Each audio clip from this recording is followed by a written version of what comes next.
Hey, what's going on, everyone? Oh, this is plugged in. All right. Get the sound up a little bit. Cool. Okay, so we'll wait a little bit for people to jump in, and then we'll rock and roll from there.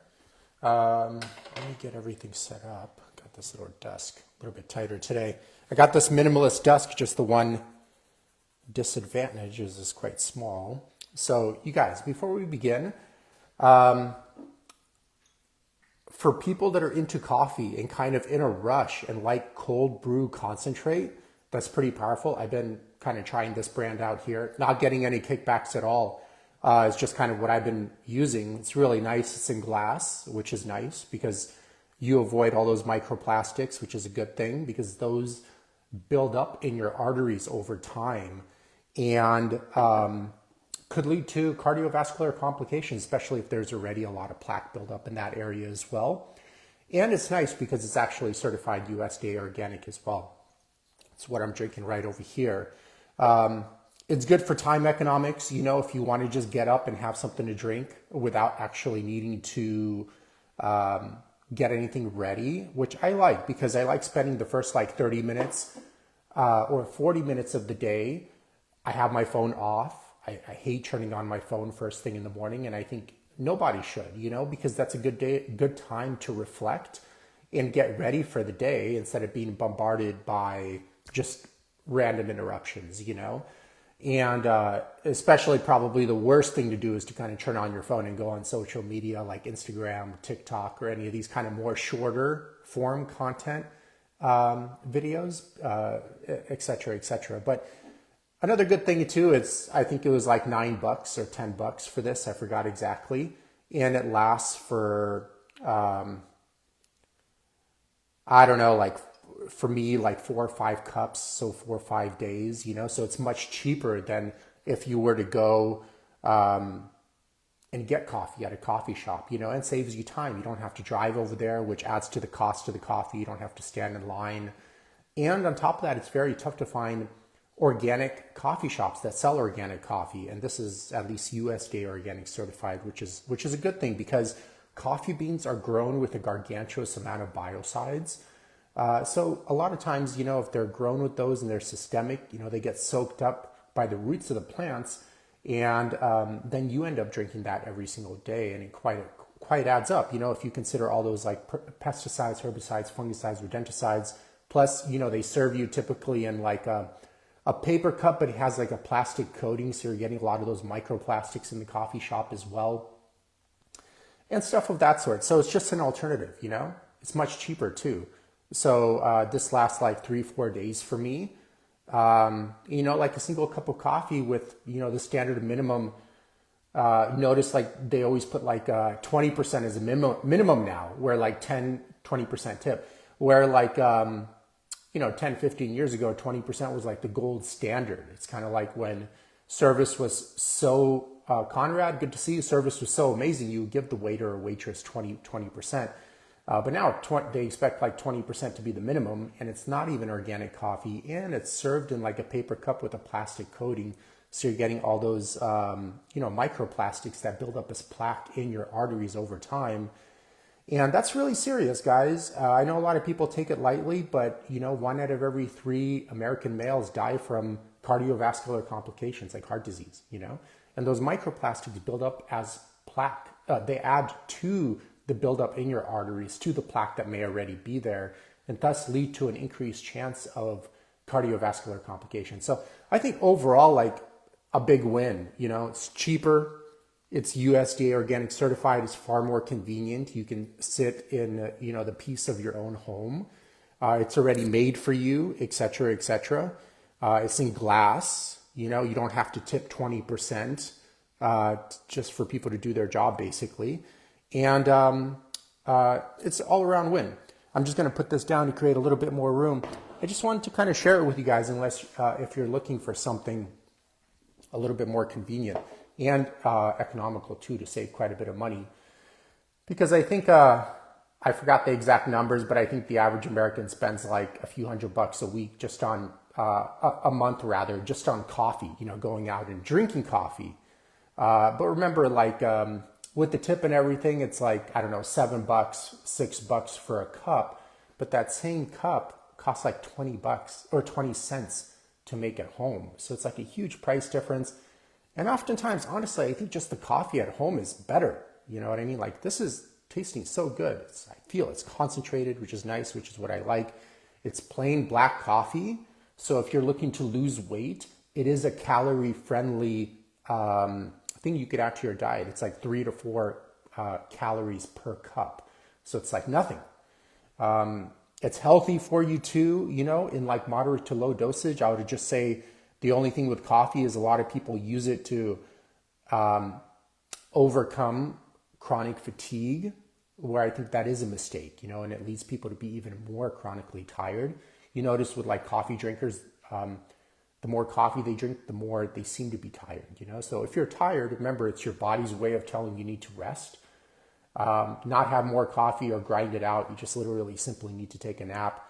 If you're seeing these consistent chronic fatigue issues, there could be quite a bit going on under the cover. But most of the time it's just poor sleep hygiene and then various issues that lead to that poor sleep hygiene. It could be psychologically induced chronic insomnia, or just irregular sleeping patterns, something as simple as that, or just drinking stimulants too late at night, or doing exercise too late at night. Those are pretty common, or just chronic stress as well as a big one as well. So I'm going to get a quick sip, guys, but that's not what I wanted to talk about today. I just wanted to introduce it just to offer it if you guys would like. What I want to talk about today is, let me just get a quick sip here. What I actually want to talk about today is, from a healthcare provider, you know, I've been in clinical practice for like 21 plus years. I already kind of lost track of how many years I've been in it. And one of the toughest parts, especially in America, is getting people to understand they're living a life of like normalized like mental and physical illness, because it's just so common in our culture today. And a lot of people remain in this kind of problem unaware stage. And thus, if they're problem unaware, there's no need to change anything, right? Because they don't see it as a problem. But right now, you know, and I say this often, but I think we just need to, as healthcare providers, all healthcare providers need to voice this constantly, is, you know, 9 out of 10 Americans right now are metabolically sick, and 70% are like obese now, not just overweight, but when you consider being overweight and obese, it's close to 90% of the US population. Yurgo, good to see you. Thanks for all the likes. And so a lot of times the challenge is really getting these kind of problem unaware people, which is like 9 out of 10, which is 90% of the population, into realizing like, hey, this isn't normal. It's not normal to be on all these medical drugs and to be excessively overweight for long periods of time, and to have, you know, high blood pressure, high triglycerides, low HDL, high resting blood glucose levels, or whatever, for long periods of time, you know, as part of a normal daily life. And a lot of times what keeps people in this problem unaware stage is presuming all of these things are like genetic. You know what I mean? Like they have no volition over it. It's just kind of, they're predisposed to it, and no matter what they do, they're just susceptible to these like high blood pressure. It's like very common, or depression, or high triglyceride levels, or you know, low HDL or whatever cholesterol issues. You hear this often, you know, oh, it's my genetics, you know, my parents had it, thus I have it. But the reality is there's no, when it comes to, you know, body fat percentage, blood pressure, triglyceride levels, cholesterol, HDL in particular, resting blood glucose levels, testosterone, you're not going to find a single study that shows any of these things are solely due to your genetics. You're not even going to find a single study that proves that, you know, you have depression because of a chemical imbalance in your brain. Not a single one. In fact, that's been disproven so long ago, and people still believe in it and take SSRIs thinking all they have to do is fix like a chemical imbalance in their brain, which isn't what even is leading to their depression. I wish it was that easy, guys, and I wish it was that simple. But if all those quick fixes worked, it would all be fixed by now. Joy, good to see you. Yorgo, good to see you as well. Welcome from Mexico. But if all those quick fixes worked right now, Americans wouldn't be, the sickest humans in all of human history currently in 2026, which they are. And most people are on medical drugs, but you notice just the more medical drugs someone is on, the worse they seem to look and feel. Like next time, you run into someone that's on a bunch of medical drugs, just take a good, honest look at them and ask yourself, do I even want to look like this person? Moreover, feel like them? And usually feeling quite poor, quite bad. So genetics, guys, it's not your genetics. Maybe in some rare circumstances, like 1 out of every 5, 6, 700, there could be some genetic predisposition to something. But really, you have to remember there are a lot of environmental factors that have to occur to trigger these genetics to actually express themselves. So genetics sometimes in ultra rare circumstances does load the gun, but then your decisions in life and your environment, your surrounding environment pull the trigger, you know what I mean? So inevitably, like one of my mentors that helped me recover from a back injury would say, after he already instructed me on what to do and I already knew what to do, but because I was stuck in my old ways of thinking and not wanting to change, I kept repeating the same injury patterns. At one point he said to me, hey, Eugene, at this point you know you're doing it to yourself and you're causing your own problems. And since you're causing your own problems, that's a good thing because you can stop anytime, And it's the same thing for a lot of these metabolic health disorders. It's just the person causing the disease through various behavior patterns and a belief system that for one reason or another has found these maladaptive behavior patterns acceptable. And I know I hear a lot of people say, Michael, good to see you, man. Hope you're doing better. And I know I hear a lot of people say, well, my parents were like this. Okay, yeah. Well, as a kid, 80% of what you learn from your parents is just by observing them. So of course, if they lived a life that led to various behavior patterns that led to, high blood pressure or high resting blood glucose levels or, obesity, then of course, that's your role model. That's who we learn from first and learn the most from. And of course, you're going to repeat their patterns. So whenever someone says like, hey, my parents were like that, I'm like, well, of course, your parents like that and you did the same exact thing as your parents. And then, of course, that's why you have high blood pressure or high triglycerides or are overweight like your parents, because you basically just copy and pasted their lifestyle patterns. A lot of times just unknowingly, because remember, as a kid, you look up to your parents, they're kind of like demigods, And so you copy them in hopes of surviving better in the external world, and thus you adopt a lot of their same maladaptive behaviors. I'm not saying they're bad parents. A lot of times I do externalize blame a little bit on the government for having such abysmally poor health education in the US. I mean, it's so bad,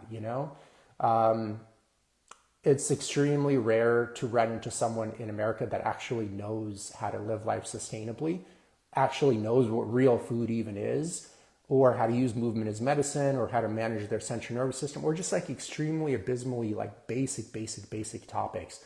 And I know everyone and their grandmother, get this so much, and that's why people remain problem unaware.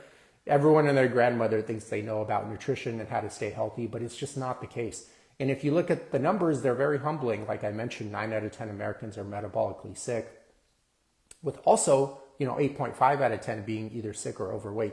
And these little things are, the ABCs, metabolic health or managing your weight. They're like the ABCs of fitness or health. So when a person doesn't know those things, it's like running into someone that doesn't know the English alphabet, although they've been living in America for like, let's say 40 years. And you're like, wow, you've been living in America for 40 years and you still don't even know the alphabet? That indicates that there's serious things wrong in their education, you know what I mean? Or like serious maladaptive behavior patterns. So let's cover this, okay? Let's get people out of the problem unaware stage and bring power back into their hands so they don't feel so hopeless. And the first topic I'm going to cover is high blood pressure. And a lot of people think this is genetic. Again, they're like, well, my parents had high blood pressure, thus I have high blood pressure. Trust me, it's not your genetics. The reason your parents have it and now you have it is, again, you just copied their behavior patterns and their lifestyle patterns, and you're just basically doing the same exact thing. Let me see my notes here. Yeah, so one thing you could do, guys, just looking over my notes here, is just go to pubmed.gov. Especially now with Google AI or ChatGPT or whatever the AI platforms are, you could ask it, find me a single study that shows my high blood pressure is solely due to my genetics. And you won't find anything. You can go to pubmed.gov. It's a resource that all of your doctors have. They look at these studies. It's completely for free.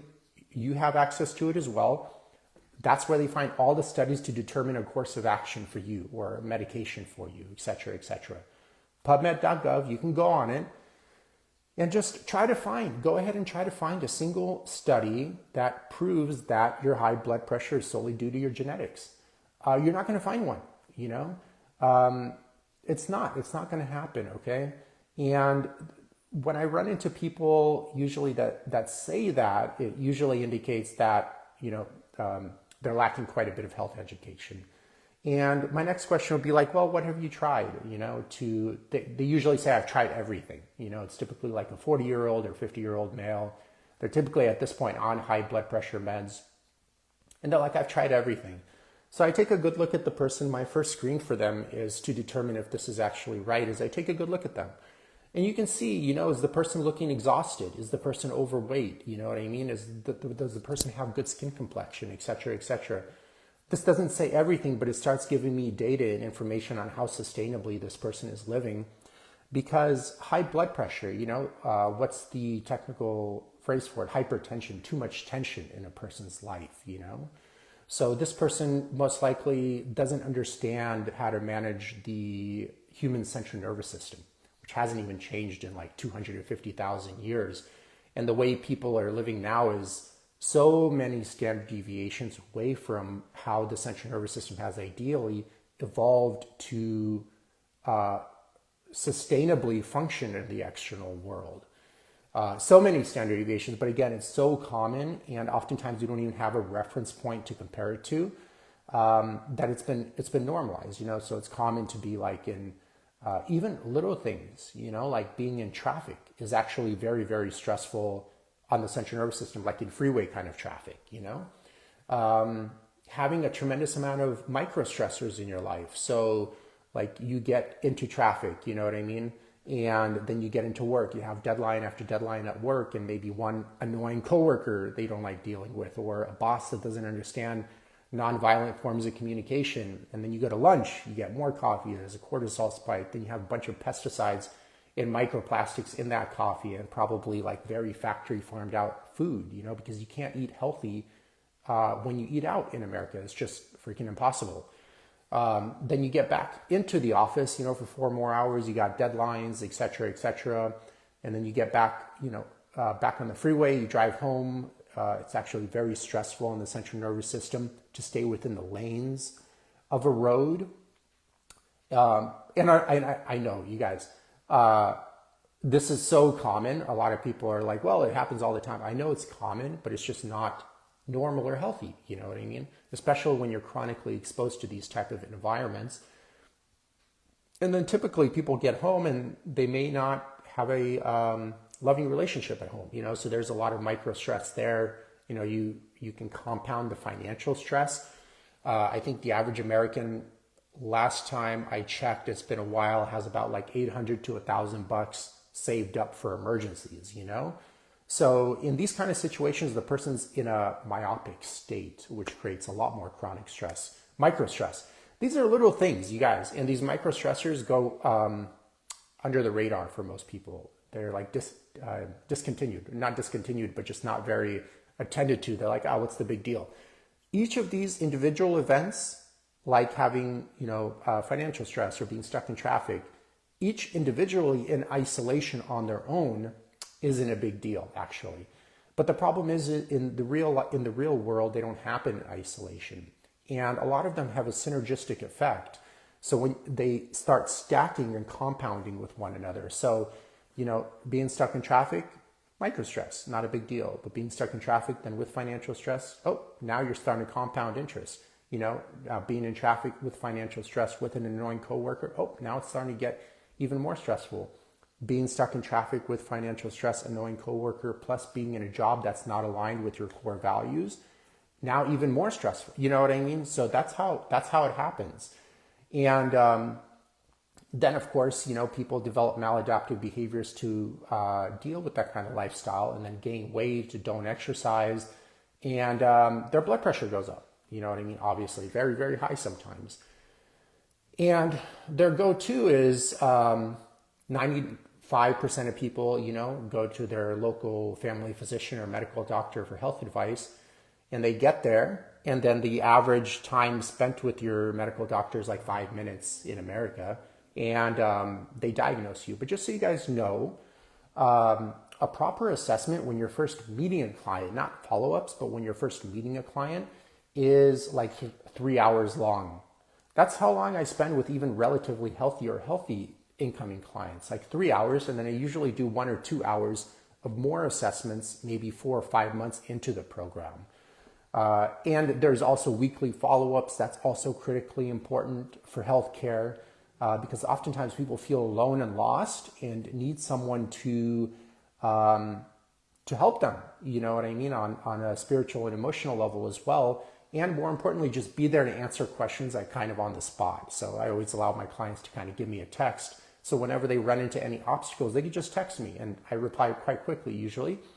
And that way there is no friction along their journey, because it's already kind of daunting to create that change. And the more of these friction points you create by not creating open communication, the less likely they are to kind of create that change.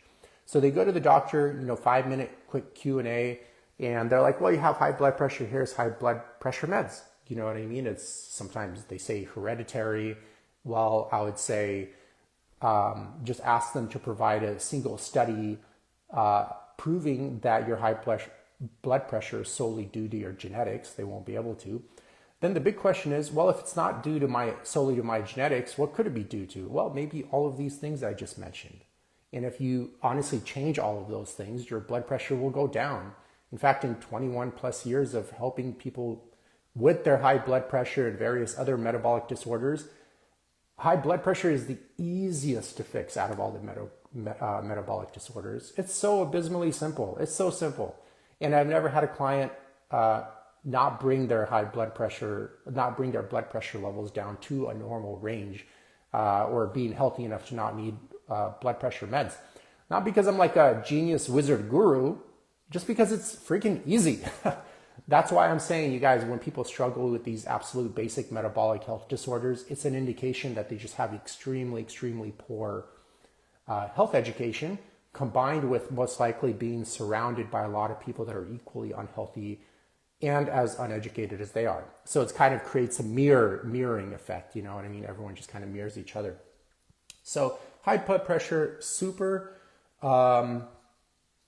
serious topic though, okay? Because 900,000 Americans die every single year from cardiovascular complications. 900,000, which is kind of crazy if you think about it from a personal level, because every time a person dies, it impacts not just them, but their family members around them negatively, but also from a national economic perspective, because now you're losing all of these taxpayers. Who knows how many hundreds of millions or billions of dollars are being lost every year by losing these 900,000 taxpayers. You know what I mean? And the consequence of that has on the economy and stuff of that sort. So it's very, very serious. And I wish people were as enthusiastic about, solving their high blood pressure issues as they were about COVID. I saw so much enthusiasm during the shutdowns of people, wanting to make things right and prevent themselves from catching this virus, But I'm like, dude, where's the enthusiasm to all of this other stuff, which is actually killing, like, combined about 2 million Americans every single year after year after year after year after year. Where's the enthusiasm? There's no enthusiasm because inevitably what happened during the shutdowns is it reinforced Americans' need for quick fixes and never wanting to look in the mirror and admit that they're creating their own problems, you know? Oh, well, we got this virus, we got this vaccine, you know what I mean? And everyone's like, yeah, more drugs, you know? I'm not bashing science. Science is great. You know, I had laser eye surgery, as well as I had a super bad ear infection in Hawaii one time that spread to my jaw, and I couldn't even open my jaw. And because of the antibiotics, I was able to survive. Who knows, that could have probably killed me, you know, many hundreds of years ago. I'm thankful for it, and medication has its place, but the problem is Americans are using it as a crutch to not look in the mirror and you know, stop lying to themselves and create like honest change in their life. They're like, well, I'm living terribly, I'm miserable, I'm obese, I'm on all these drugs, and let's not fix any of the things that led to all of that. Let's just get on more drugs. You know, it's so silly. Not benefiting anyone, guys, not benefiting anyone. And again, the more medical drugs someone is on, you can take a good look at them, the worse they seem to look and feel. So I don't understand the strategy there. So high blood pressure, not genetic, okay?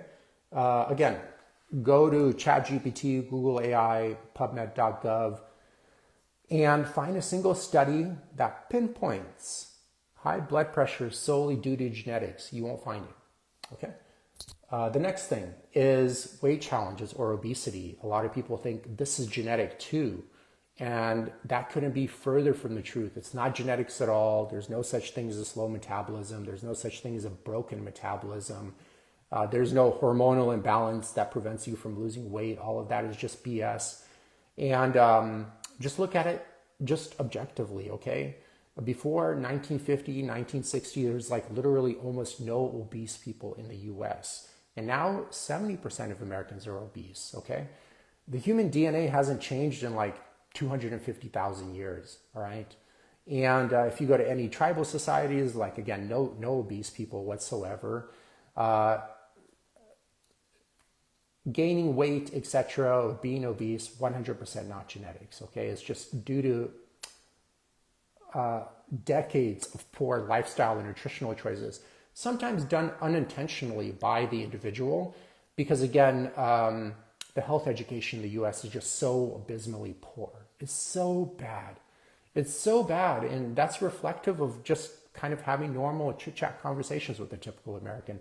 So a lot of times people do come up to me and they ask me for like health advice at the gym and stuff of this sort, and I try my best, but I find it's like 99% of the time like a complete waste of time, because they're like, you know, like one time I ran into a guy that was asking me questions. He was an obese guy. He had his foot amputated because of having a severe case of type 2 diabetes. And he was just saying, oh, I tried everything. And I asked him what he's tried. And he's basically hasn't tried anything. The stuff he mentioned was just abysmally terrible, like some trendy diet or like eating a little less or stuff of this sort. And then you kind of watch how they work out. They have no idea of how to even use movement as medicine at all. And then he's like, oh, being healthy is so expensive. That's totally false. Like actually being obese is very, very expensive.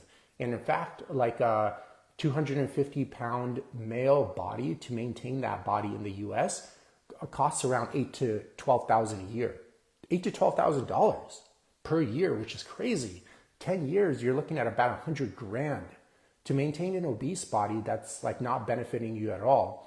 And I know a lot of people would say like, oh, I don't eat McDonald's and this and that. I'm like, well, you don't eat fast food, true, but there's no way you could be obese without eating processed food and a lot of liquid calories in excess of what your body actually needs.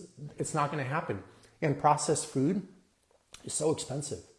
Like a bag of potato chips is like $6-7 these days. But it takes like 2 potatoes to make that bag of potato chips. And those 2 potatoes are like 50 cents, So whole food version is 50 cents, but the bag of potato chips is $6 to $7.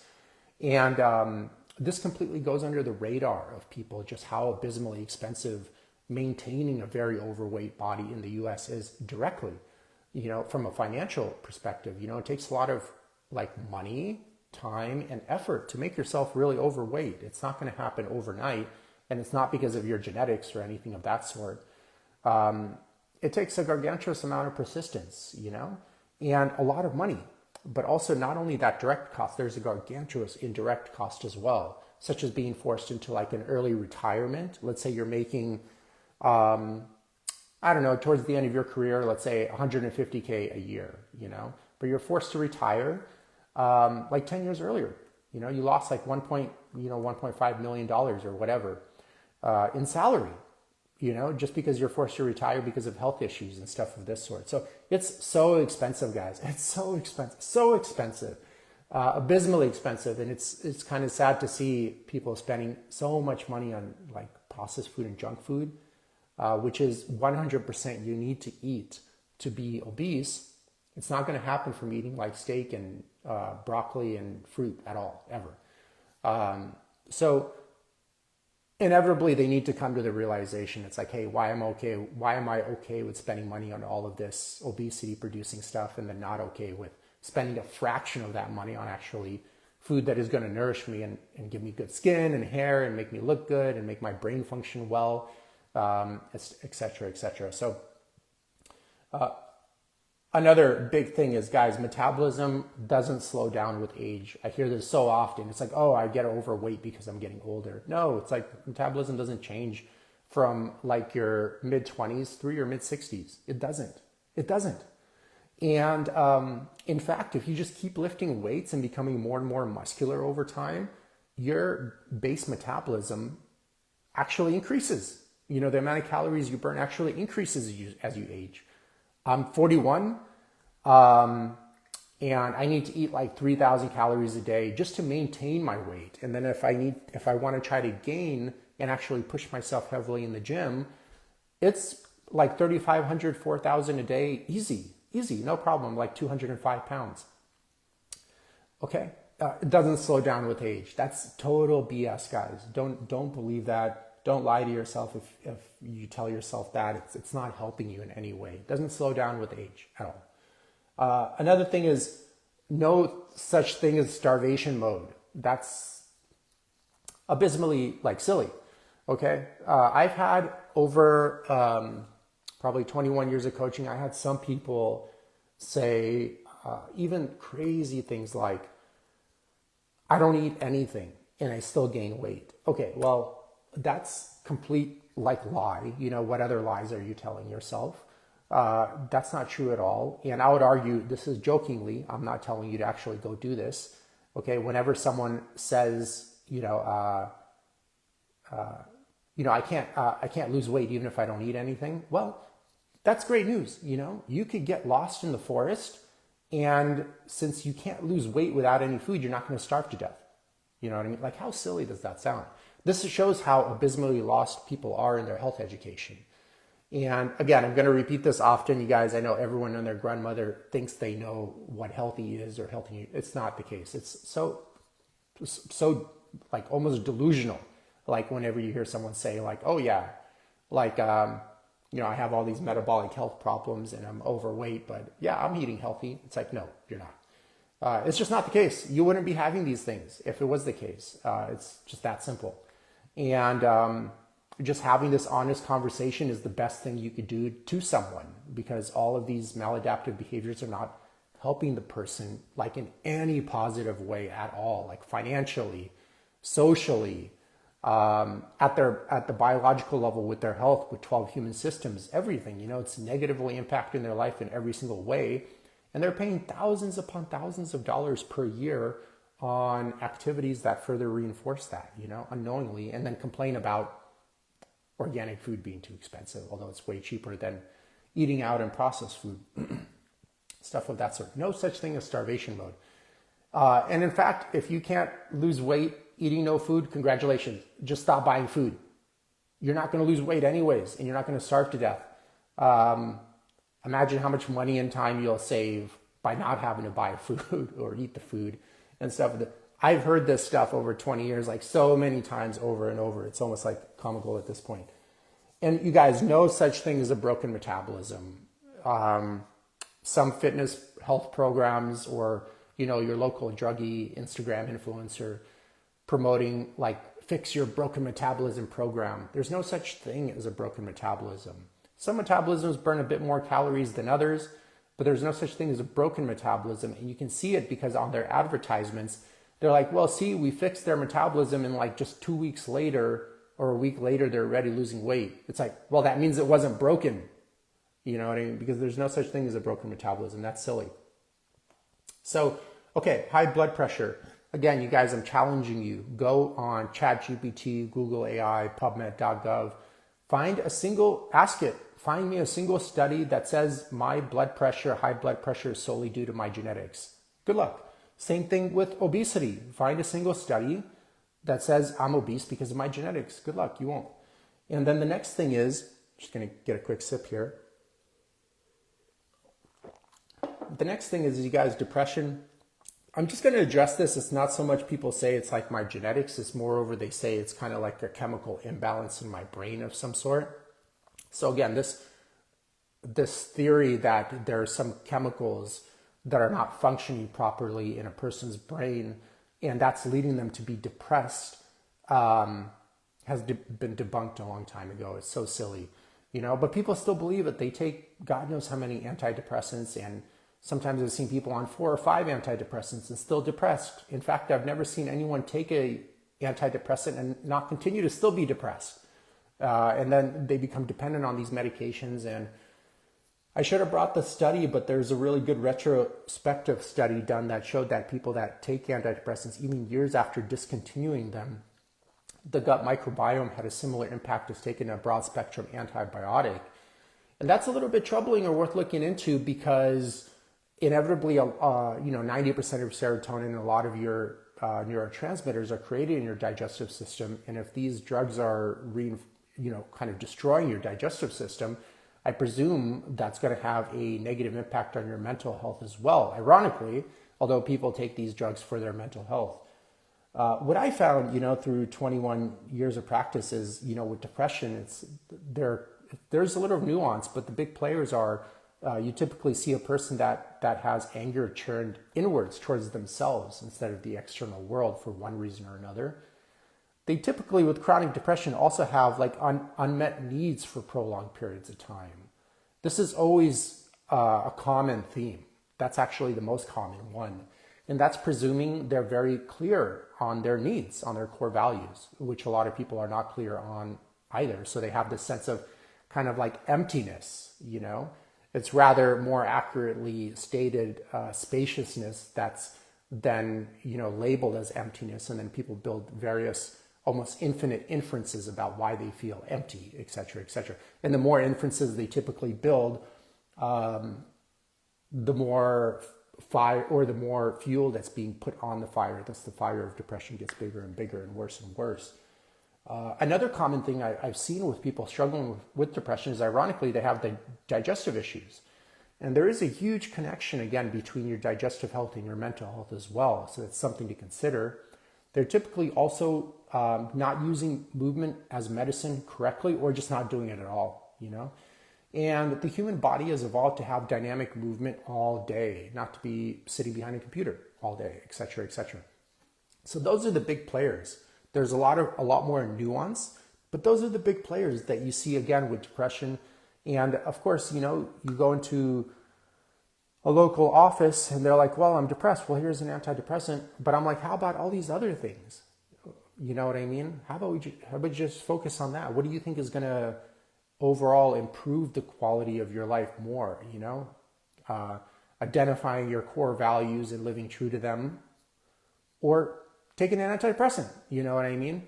Using movement as medicine and building like a great looking body, a functional body, or an antidepressant, you know what I mean? What is it going to be? Et cetera, So again, I challenge you guys with the depression, go on, PubMed.gov and find a single study that says depression is due to a chemical imbalance in your brain solely. You're not going to find one, okay? It's not going to happen. Which is good news. I know for some people, they may, in their mind, benefit short term with playing the victim. But this takes all the power out of your hands. I would rather, take responsibility for it and know I can change things. You know what I mean? And sometimes, hey, you don't know everything. You may need to reach out for help. That's it. And it's not a big deal. There's a lot of resources out there. Another thing, you guys, is teenage acne. I'm going to bring this up, and a lot of people think, well, people have like acne in teenage years, everyone, because of hormones. No, not the case, you guys. This is so silly. So if you look, there's so many studies on tribal societies, no teenagers have any acne there. But once any of these teenagers kind of leave that tribal society and go into like more of a Western diet type of society, they start developing teenage acne. You know what I mean? So look at tribal societies that have like perfect skin. Perfect. No acne. Even in their teenage years, the quote unquote hormone spikes. Not the case. It's just like poor lifestyle and nutritional habits and being exposed to a gargantuous amount of, pesticides, preservatives, additives, factory farm junk. Remember, everything about you, including your brain, is made out of food. So you can't expect to be healthy eating a bunch of sick animals and plants grown with a bunch of harmful chemicals, That's just not going to happen. Ever, especially if you're still eating processed food and stuff of this sort, et cetera, okay? Acne, again, you guys, even adult acne, is due to poor nutritional habits. I had a situation like this arise before a long time ago. I noticed like in the States, although I'd quote unquote eat healthy, I would develop acne, in particular on my back in my earlier years, like high school and early college. But then whenever I would travel, it would almost instantly disappear. And even in places like when I went to China for a few months, I think it was like around like May, June, July, like around those months, or August as well. It's so hot, you're like drenched. And I wasn't taking showers regularly, and I was just eating whatever food was available there. And my skin was like perfectly clean in like a week or two. And then I returned back to the States and I started developing acne like two or 3 weeks after being back in the States. And I'll go to my dermatologist and I'm like, hey, I've noticed this. It went away, when I would travel, and it would come back when I would come back here. And they're like, well, you're still in these teenage years, and et cetera, et cetera.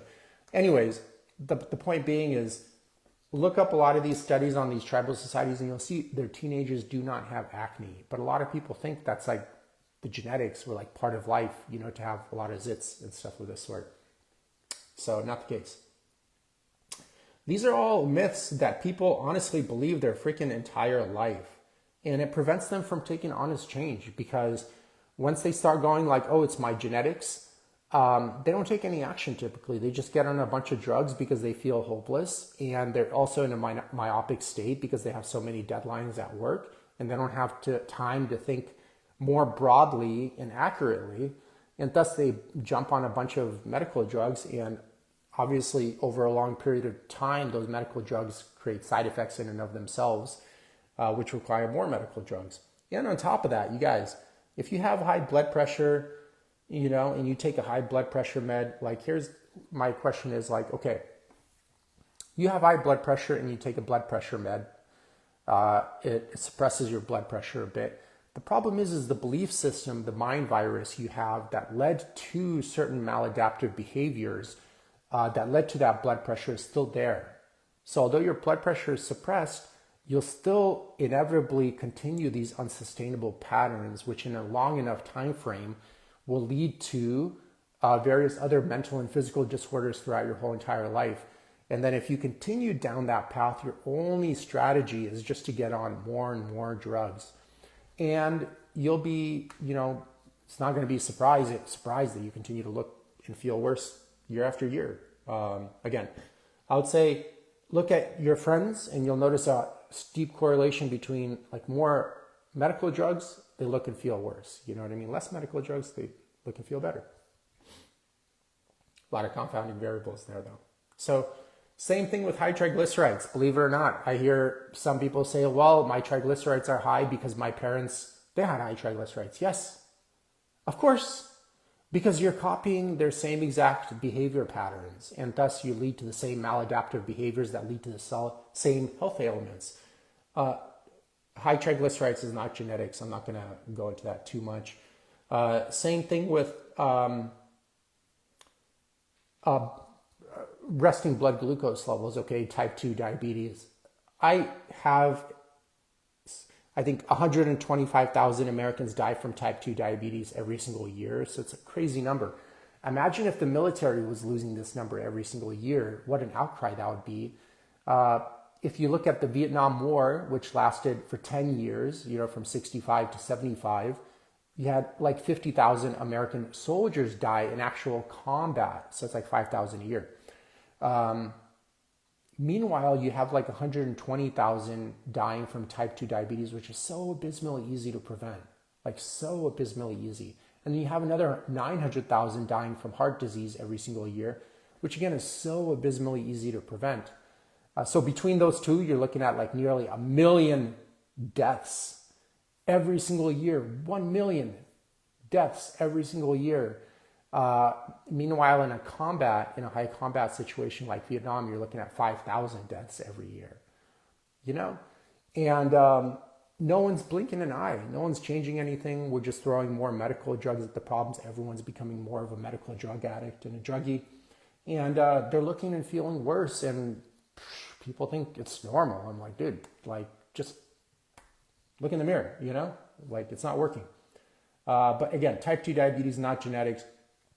Even type 1 diabetes is very rare compared to type 2 diabetes. There is a genetic predisposition, but environmental factors have to take place to kind of have these seeds sprout. So if those environmental factors aren't in place, typically the person wouldn't develop type 1 diabetes and stuff of this sort. So closing out, we're going to cover 2 more things. Same thing with cancer, guys. I've heard, so many people say like, oh, I got to be careful. My propensity for cancer is high because my parents had cancer. Well, almost everyone in the U.S. has cancer. It's like almost like 60% of Americans now develop cancer in their lifetime, and half of them die from it. So if you go to lunch, let's say with 3 friends and it's you, 2 of them will develop cancer and 1 of them will die from it. And of course, they're going to be like, it's genetic. And it's so funny. Every time I hear someone say this, you take a good look at them and you see they're just very unwell. You see they're very haggard. They have like droopy skin. They're very overweight and they don't think they are. The haggard appearance is indicative that they're not living life sustainably and they're not managing their central nervous system well. And then the excess weight appearance is indicative that they don't know anything about nutrition, proper nutrition, or also possibly have adapted various deep-seated maladaptive behaviors due to, as a symptom, as a byproduct of being very miserable in their life, et cetera, et cetera. None of these things kind of contribute to anything, and all of them contribute to a suppressed immune system, chronic inflammation, which is kind of like the foundation to any sort of cancerous growth. So you can look up inflammation theory of disease, and you can see chronic low-grade inflammation always sets the tone and the tempo for any kind of disease, stuff of this sort. So, and again, they're like, well, it's genetic. I'm like, well, are you sure it's genetic? Are you sure it's not that you've been overweight for like 2 decades and eating all of this shitty food that you think is healthy that isn't? And, are all these medical drugs and also working all these crazy hours and not sleeping well and have no vitality. Are you sure it's not any of that stuff? Are you sure it's just genetics? It's not. And in fact, you can look up, again, Google AI, whatever, go to PubMed.gov. You can see like a large percentage of any sort of cancer is simply due to poor lifestyle and nutritional choices over long periods of time. In fact, the 3 big variables are being overweight for long periods of time, having chronic stress for long periods of time, and kind of spacing out on the third one. And also having like a very high toxic load as well from industrial pollutants, but also from agricultural pollutants as well. So those 3 are the trifecta that increase your risk by quite a bit, and hopefully it's not genetic. Same thing with cholesterol, you guys. Cholesterol is like very common. It depends on, how you interpret these numbers, of course. I think personally, like even if you have like a higher LDL, like in the 150 or 200, but all your other metabolic markers, like your body fat is 10 or 12% as a male, your blood pressure is in a normal range, your triglycerides are in a normal range, your HDL is good and nice and high, etc. Your resting blood glucose level is solid. You don't have anything to worry about. But again, cholesterol, go to PubMed.gov and find a single study that says my cholesterol issues are solely due to my genetics. Again, you won't find anything. You know what I mean?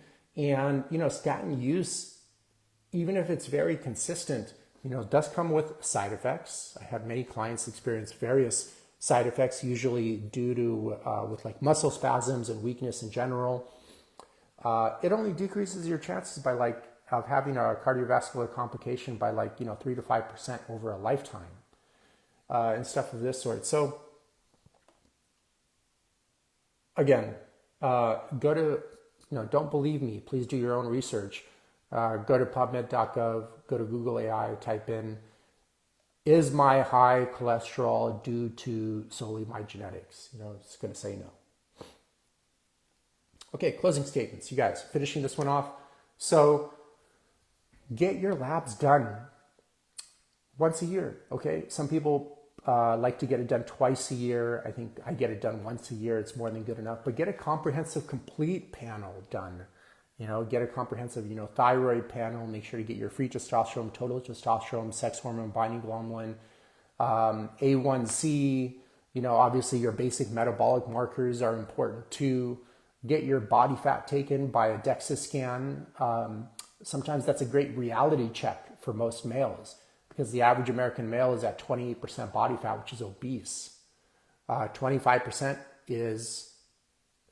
and over is obese, 20% is overweight. And again, 90% of Americans are in that obese, overweight category, okay? So the chances of that being used is very, very high.